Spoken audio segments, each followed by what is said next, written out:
They laughed at the old man sitting alone in the corner booth like he didn't notice, or maybe like he didn't care. Greasy hair under a faded U.S. Army cap. Stubble on a tired, sunken face. A large German shepherd curled tightly at his boots. He looked like the kind of man people walk past without a second glance. And that's exactly how he preferred it. He never asked for anything. Never spoke unless spoken to. Just ordered black coffee and sat with his back to the wall, scanning exits like it was second nature. Most people didn't notice the patch on his shoulder, worn thin but still clear, 173rd Airborne. The waitress didn't notice. The manager didn't care. Nobody knew the truth. Not about who he really was. Not about the man in the back of the kitchen, the chef no one ever saw, who once owed his life to the old man sitting alone. But they were all about to find out. He wasn't looking for trouble that morning. Just came from a tough VA therapy session. The kind that pulls buried memories to the surface, the ones you spent years trying to forget. He figured a quiet breakfast might settle his nerves. Nothing fancy. Eggs, maybe toast. Hot coffee strong enough to chase away the nightmares. Ranger, his service dog, walked in beside him, tall, black and silver, silent, calm. Trained to stay close, trained to protect. They found a booth by the window. Ranger lay at his feet. He opened the menu. That's when the waitress arrived. Early 20s. Tight bun, long nails tapping her notepad, attitude thick in the air. "Sir," she said, too sharp, too loud. "We don't allow pets." The old man calmly pointed to Ranger's vest. "Service dog. Do not distract. He's a PTSD support animal," he said gently. "Registered. Trained." He reached for the laminated VA-issued ID and held it up. She didn't look. "Yeah? And I'm the Queen of England," she snapped. Then turned toward the kitchen and shouted loud enough for half the room to hear. "Hey, do we allow therapy pets now?" A few customers chuckled. Someone muttered something under their breath. Eyes turned to the booth. The pressure in his chest started to build. Familiar pressure. Like back inside the wire when a joke might get someone killed. Ranger nudged his leg, grounding him. He stayed calm. Asked to speak to the manager. Maybe that would end it. It didn't. The manager emerged from the back, already annoyed, wiping his hands on a stained apron. "You'll need to leave the dog outside or take your order to go," he said. "He's a certified service dog. I have the paperwork, VA approved." "I don't care," the manager snapped.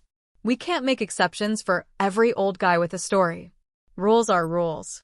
That one hit harder than expected. The old man stood, slow, silent. No need to argue. He'd had worse said to him by better men. He reached for his coat. Ranger stood with him. That's when the kitchen door burst open. "Walker," a voice called out. Firm. Commanding. Unmistakable. He turned. Older man, heavier now. Beard gray. But the eyes were the same. "Captain Doyle," he said, stunned. The man grinned, tossing his apron aside, crossing the room. "You saved my damn life, Staff Sergeant." "You think I'm letting some punk talk to you like that?" The diner went quiet. The manager tried to speak, but Doyle pointed straight at him. "You're fired. Get out." "But." "No buts. That man's wearing a Bronze Star. He walks with shrapnel still in his hip. That dog's probably better trained than your whole staff." He turned to the old man. "Sit down. Breakfast is on me." So he did. Doyle made it himself. Eggs, bacon, double toast, hot coffee. The kind of breakfast you dream about after months of MREs and sandstorms. They talked. About the old unit. About the ones who didn't make it home. Then the front door opened again. A young man in scrubs stepped in. VA badge on his chest. He looked around, saw the booth, saw the dog. Walked straight over. "Mind if I say something?" he asked Doyle. Doyle nodded. The young man cleared his throat. "This man saved 2 of my patients from suicide last year. He volunteers at the VA. Every Wednesday. Just sits with the guys no one else can reach. And they talk. Eventually, he looked at the old man. You helped my uncle. He's 3 years sober now. Utensils hit plates. Silence. One woman wiped her eyes. The waitress was nowhere to be seen. Doyle reached into his back pocket, pulled out a photo, old, laminated, creased. A soldier, maybe 25, dirt-covered, radio in one hand, dragging a wounded man with the other. That was him, Doyle said. 2009. Didn't have to go back for me. Orders said pull out. He went back anyway. He looked at the room. If you've ever wondered what a real hero looks like, you've been looking at him since he walked in. No one clapped. It wasn't that kind of moment. But they looked. They really looked. And they saw him. Doyle tore the check in half. Anytime you want breakfast, it's on me. The old man nodded. Appreciate it, sir. Still calling me sir? Force of habit. They shared a quiet smile. He stayed a while after. Ranger at his feet. The staff moved differently now. Not out of fear, but respect. The waitress never came back to the table. Probably packing up. He didn't ask. Some lessons don't need words. He didn't want revenge. Just dignity. And today, he got it. Later, a woman walked in with a boy. Maybe 10, maybe 12. My husband served in Vietnam, she said softly. Didn't talk about it much.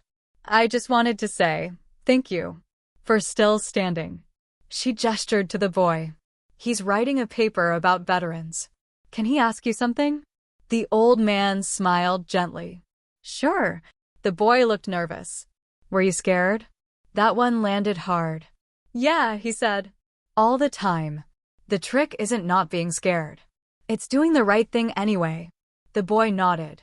He might not understand yet. But maybe someday he will.